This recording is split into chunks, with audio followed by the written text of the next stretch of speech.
দিদি, এমন ভাবে তোরও একদিন বিয়ে হয়ে যাবে বল? হবেই তো, বিয়ে তো সবার হয়, কিন্তু তোর বিয়ে হয়ে গেলে আমি কার সাথে খেলবো? আমি তো একা হয়ে যাব। একা একা আমি কি করব বলতো? তুই কি করবি তুই জানিস, আমি কি করে বলবো? তোর জন্য বিয়ে না করে আমি আইবুড়ো থাকবো নাকি?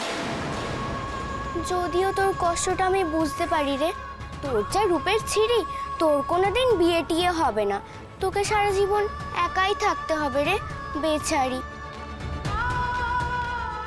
আমার বিয়ে নিয়ে আমি ভাবি না, তুইও তোর বিয়ে নিয়ে ভাবিস না। তোর বিয়ে আমি ঠিক দেবো, দেখিস।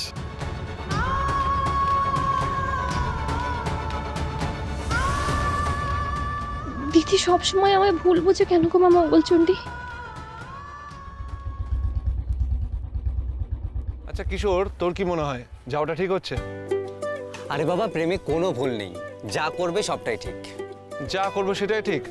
আচ্ছা যদি প্রেমিক প্রেমিকাকে কষ্ট দেয় বা প্রেমিকা প্রেমিককে কষ্ট দেয় তাও ঠিক? ওরে বাবা, আমি কখন সেটা বললাম? তুমি তো আর ওকে কষ্ট দিতে যাচ্ছ না, তুমি তো যাচ্ছ দেখা করতে, হালকা প্রেম করতে। সেটা কি ঠিক নয়? তা ঠিক হয়তো। পুতুল না? হ্যাঁ তাই তো। ওখানে কি করছে দাঁড়া তো।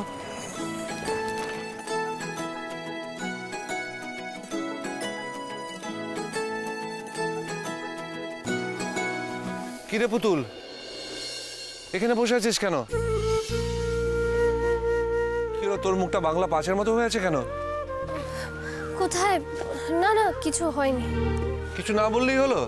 তোকে আজ থেকে চিনি আমি, বল কি হয়েছে? কিছু হয়নি গো, সত্যি কিছু হয়নি, আমি ঠিক আছি। আচ্ছা জোর করে বললে মিথ্যাটা সত্যি হয়ে যাবে? আমি কিচ্ছু বুঝি না, আমি সব বুঝি। কি হয়েছে বল। মানে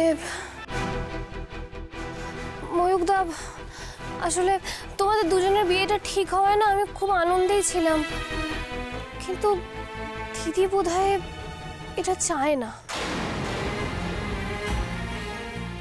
কেন জানি না, কিন্তু আমায় খুব বকেছে।